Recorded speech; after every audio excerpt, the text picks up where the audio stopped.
Current feelings and next action of your partner.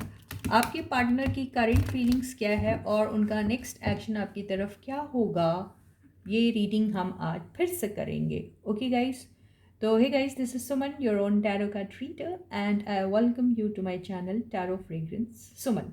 तो या रोज की तरह आप अपने पार्टनर का ख्याल कर लीजिए, उनके नाम को अपने ज़ुबान पे बार बार दोहराइए और इस रीडिंग को देखिएगा। This is going to be a general reading, ये सबके लिए है, मेल फीमेल और सारे साइंस वालों के लिए भी है ये रीडिंग। ओके, तो जी हाँ, ये जनरल रीडिंग है और इस रीडिंग को आप उसी तरीके से देखिए जिस तरीके से ये आपके साथ रेजोनेट होती है। अगर ये रेजोनेट नहीं होती है तो कोई बात नहीं, कभी और आपकी रीडिंग आपके साथ रेजोनेट होगी। ओके गाइस, तो या ये married unmarried single separated divorcee सबके लिए है ये रीडिंग। ओके, तो आप इसे मेल फीमेल अदरवाइज कोई भी देख सकते हैं। ठीक है, तो चलो रीडिंग को शुरू करते हैं। छोटी सी रीडिंग होगी और जल्दी से ख़त्म हो जाएगी, राइट गाइस? तो या so let us call upon all the angels from the universe to help us out with the reading. तो हम फाइंड आउट करते हैं कि भाई आपके बंदे की फीलिंग्स क्या है आपके लिए।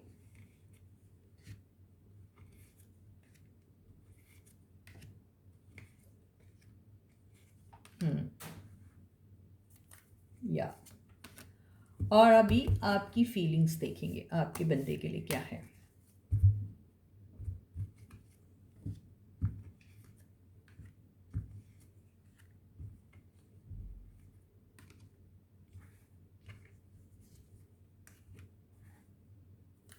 जी हाँ, अब हम आप दोनों की म्यूचुअल फीलिंग्स क्या है एक दूसरे के लिए वो कार्ड्स भी लेंगे। ठीक है गाइस?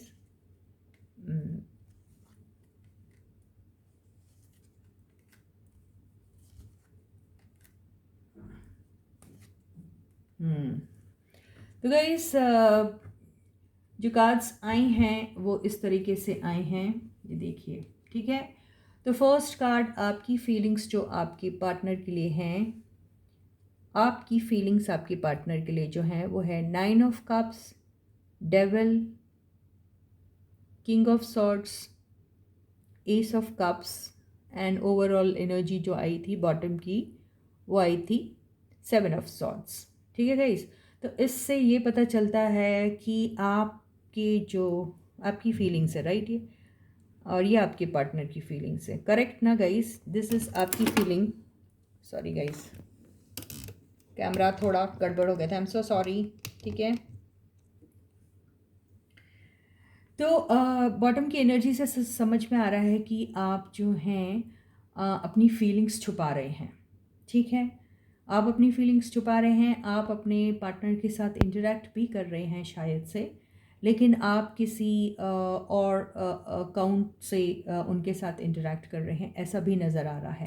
आप अपने पर्सन के लिए बहुत ज़्यादा डीपली फील करते हैं, बहुत ज़्यादा आप अट्रैक्टेड हैं उनकी तरफ, आप बहुत ओवर पॉजिटिव भी हैं उनके बारे में, और इस दरमियान आप उन्हें बहुत बहुत बहुत ज़्यादा याद भी कर रहे हैं। लेकिन आपके मन में ऐसा चल रहा है कि मैं उनसे फिर एक शुरुआत तो करना चाहता हूँ, लेकिन आपके दिल और दिमाग में कुछ ऐसी बातें चल रही हैं जो आप अपने पार्टनर के साथ क्लियर करना चाहते हैं। आपको ऐसा लगता है कि आपका पार्टनर जो है आपके ऊपर तोहमत लगा रहा है, आपको ऐसा लगता है कि आपके पार्टनर को आपके ऊपर उतना भरोसा नहीं है, आपको ऐसा लगता है कि आपके पार्टनर भी आपसे अपनी ट्रू फीलिंग्स छुपाते हैं, आपको ऐसा लगता है कि आपके पार्टनर भी उनसे अपनी ट्रू फीलिंग्स बताने में हिचक रहे हैं या जान के नहीं बता रहे हैं। तो ये सारी बातें आपके दिमाग में चल रही हैं और आपको समझ में नहीं आ रहा है कि मैं आखिर अपने पर्सन से कैसे रीच आउट करूं। तो आपको एक बीच का रास्ता दिख गया और वो ये दिखा कि मैं उनसे अगर चाहता हूँ बात करना तो डायरेक्ट मैं नहीं करूँगा। डायरेक्ट मैं इसलिए नहीं करूँगा क्योंकि म्यूचुअल एनर्जी में कंपटीशन का कार्ड आ गया है। ठीक है, तो यहाँ पे आप दोनों एक दूसरे से compete कर रहे हैं कि पहले आप, यानी आपका अहम, आपका ईगो इतना ज़्यादा हावी हो रहा है आप दोनों के रिलेशनशिप में कि आप अपनी ट्रू फीलिंग्स को एक दूसरे से छुपा रहे हैं और अपना ये गोल्डन पीरियड आप यूं ही ख़राब कर रहे हैं अपने अपने ईगो को लेकर। तो ये बेसिकली पता नहीं इस ऐसा करने से आप दोनों में से किसको और किस किस्म का फ़ायदा हो रहा, ये तो आपका ही भगवान जानता है, ठीक है। तो ये ऐसा ही हो रहा है। आप ज़रूर अपने पर्सन से साफ साफ बात करना चाहते हैं, आप ज़रूर उनसे उन्हें कई सारी बातें बताना चाहते हैं, आप ज़रूर उनसे कई सारी बातें पूछना भी चाहते हैं, और आप ज़रूर उनसे कहना चाहते हैं कि आप उन्हें कितना प्यार करते हो। लेकिन लेकिन लेकिन आप चाहते हैं कि आपका पर्सन पहले इनिशिएटिव ले, ठीक है। आप आपके पर्सन की जो है वो, ये मैंने आपकी कही ना, तो ये आपके पर्सन की, ये देखिए एनर्जीज ना वाइस वर्सा भी होती है। तो जैसे मैंने आपके लिए कहा, हो सकता है ये सारी एनर्जीज आपके पर्सन की हो, कुछ भी हो। तो रीडिंग जैसे होती है रेजोनेट वो कर लीजिए। तो इस तरफ के जो एनर्जीज मैंने ली हैं, यहाँ से ऐसा पता चल रहा है कि ये जो आई हैं ना 1 2 3 4 5, पहला कार्ड आया था 7 ऑफ पेंटिकल्स, ठीक है, and 6 of cups, page of swords, 8 of pentacles, 10 of cups, और ये पूरी एनर्जी की जो बॉटम एनर्जी से मैंने ओवरऑल एनर्जी ली है वो थी हमारी 4 ऑफ कप्स। तो यहाँ ऐसा हो रहा है कि अभी आपको आपके पर्सन जो हैं, ठीक है, वो अपना कप ऑफ लव तो देना चाह रहे हैं, लेकिन आप जो हैं अभी एटीट्यूड में बैठ गए हैं। आप जो हैं वो पुरानी ही पास्ट की एनर्जी में अभी रन कर रहे हैं, और आप जो हैं वो कह रहे हैं कि पहले आपने मेरे साथ ऐसा किया था, पहले जब मैंने अपना प्यार आपको ऑफ़र किया था तो आपने उसे रिजेक्ट कर दिया था। अब मैं इतने आसानी से आपके प्यार को क्यों एक्सेप्ट करूं? तो आप उस एनर्जी में हैं।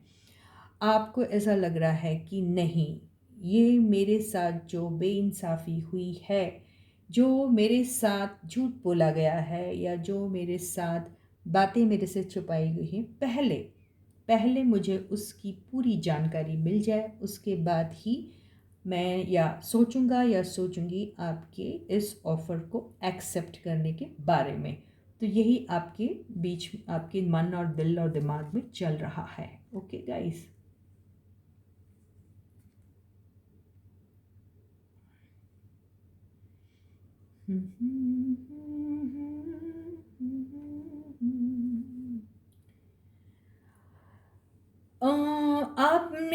आप बहुत इंतज़ार कर रहे हैं कि आपका पर्सन आपको मैसेज करे, आप बहुत इंतज़ार कर रहे हैं कि आपके पर्सन आपकी कांटेक्ट में आए, बहुत इंतज़ार कर रहे हैं कि आपके पर्सन आपसे मिलने आए।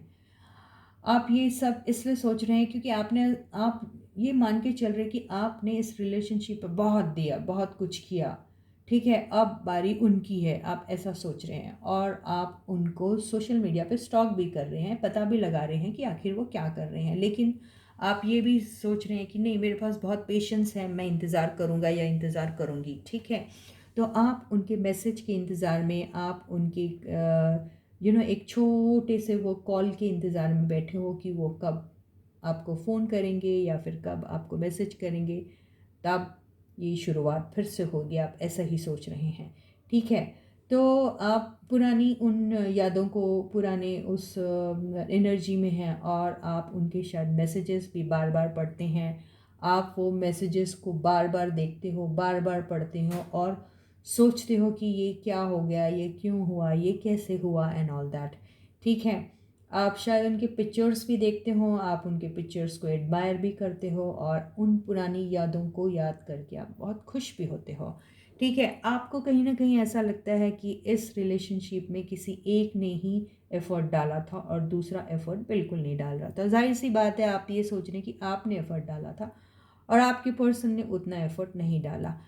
आपने इतना ज़्यादा इसमें, आपको ऐसा लगता है इतना एफ़र्ट डाला कि अब अब वो उस एफ़र्ट को डालने से जिस चीज़ की आप उम्मीद कर रहे थे वो आपको नहीं मिली। यानी यहाँ आप यूनियन की, हैप्पीनेस की, टुगेदरनेस की उम्मीद कर रहे थे, जो शायद आपके पर्सन ने अपनी तरफ से वो चीज़ आपको नहीं दी, और वो आपका जो कप ऑफ लव है उसको रिजेक्ट करके कहीं और निकल पड़े। ठीक है, आपके दिल में कहीं ना कहीं ऐसा लगता है कि आपके पर्सन ने आपको चीट किया है। ठीक है, आपके पर्सन भी वही सोच रहे हैं, आप भी वही सोच रहे हैं, तो दोनों अभी ऐसा ही सोच रहे हैं कि आपको चीटिंग मिली है और वो सोचते हैं उन्हें चीटिंग मिली है। बहरहाल जो भी केस हो, आई डोंट नो आपके केस में किसने किसको चीट किया है। तो यहाँ पर आप अपनी अपनी सेल्फ प्रेस्टीज, सेल्फ रिस्पेक्ट को आप सबसे ज़्यादा इम्पोर्टेंस दे रहे हैं और सबसे ज़्यादा आपके लिए वो चीज़ मायने रखती है कि आज कुछ भी हो जाए, लेकिन मैं अपने सेल्फ रिस्पेक्ट को दाव पे नहीं लगा सकता। आप दोनों ही बैठ गए हैं कि जब तक मेरा बंदा या बंदी सामने से आके नहीं कहेगा या कहेगी तब तक मैं भी चुपचाप ही रहूँगा, कुछ नहीं कहूँगा।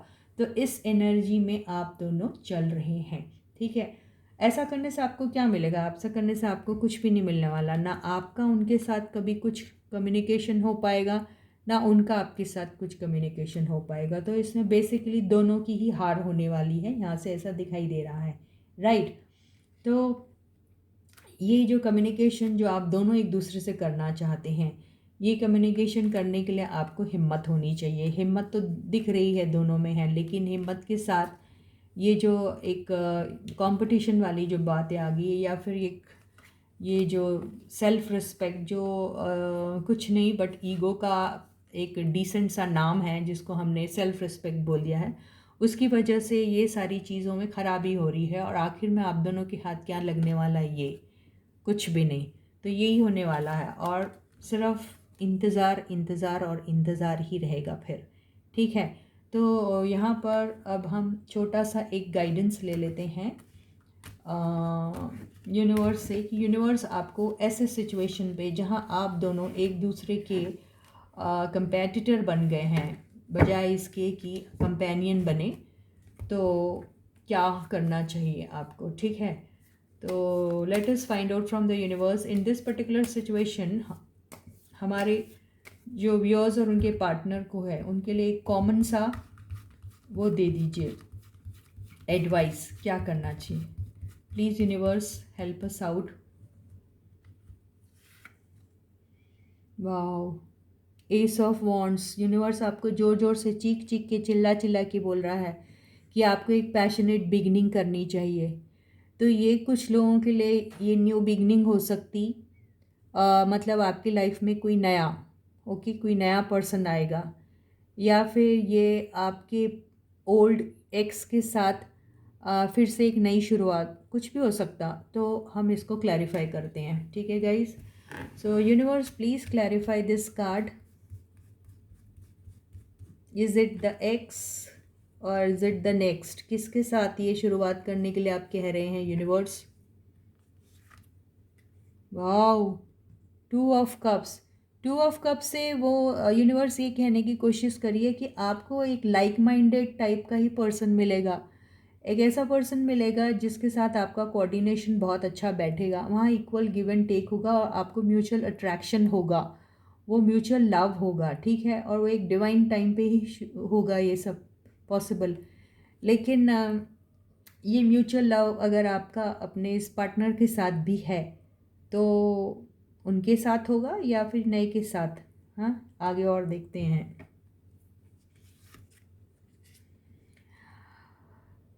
किंग ऑफ सॉर्ड्स आया है। किंग ऑफ सॉर्ड्स को भी क्लैरिफाई करना पड़ेगा, समझ में नहीं आ रहा मुझे ये। Two of swords, okay. हाँ, तो किंग ऑफ सॉर्ड्स जो क्लैरिफाई हुआ है टू ऑफ सॉर्ड्स, इसका मतलब ये है कि आपको यूनिवर्स कहने की कोशिश कर रही है कि आपके पास एक नया ऑफ़र तो आएगा, लेकिन आपके पास मौका है कि आप अपनी एग्जिस्टिंग रिलेशनशिप को भी शुरुआत कर सकते हैं। अगर आपको म्यूचुअल अट्रैक्शन की बात कर रहे हैं तो जाहिर सी बात है, इफ़ यू आर, अगर आप अपने पर्सन के लिए देख रहे हैं रीडिंग, तो मतलब ये है कि आपके पर्सन के लिए आपको फीलिंग है और आपके पर्सन को आपको आपके पर्सन के लिए फीलिंग है, आपके पर्सन को भी हो सकता है आपके लिए फीलिंग। अगर ऐसा है कि दोनों को म्यूचुअल फीलिंग्स हैं तो ये शुरुआत की जा सकती है अपने इस एग्जिस्टिंग पार्टनर के साथ भी, जो आपको कुछ टाइम के लिए सेपरेटेड हुए थे। ये कोशिश कर रहा है आपको कार्ड बोलने की। मतलब king of swords clarified by two of wands, इसका मतलब ये है कि आपको यूनिवर्स कह रहा है कि यू हैव टू डिसाइड। आप अभी क्रॉस रोड्स पे हैं, तो डिसीजन तो आपको ही लेना है कि आपको अपने इस एक्स के साथ जाना है या फिर नेक्स्ट चुनना है। It is all in your hand. Universe यही बोलने की कोशिश कर रहा है कि ये सारी चीज़ें आपके हाथ में हैं। आपको डिसीजन लेना है। आप जो भी डिसीजन लेंगे आपको सोच समझ के लेना है, ठीक है। अगर ऐसे क्रॉस रोड्स पे खड़े रहेंगे और सोचेंगे कि डिसीजन लेने के लिए कोई और आए बाहर से, तो वो हो नहीं सकता। वो डिसीजन आपको ही लेना है, लेकिन आपकी ज़िंदगी में आ रहा है कोई, ओके, और वो ऐसा आ रहा है जहाँ पे म्यूचुअल अट्रैक्शन रहेगा आप दोनों को एक दूसरे के लिए। तो यही आपको मैसेज मिल रहा है यूनिवर्स की तरफ से। तो अब आपके ऊपर है आपको कौन चाहिए, ठीक है। तो with this I and this reading for you. Wow ये मैं ऐसे ही देख रही थी।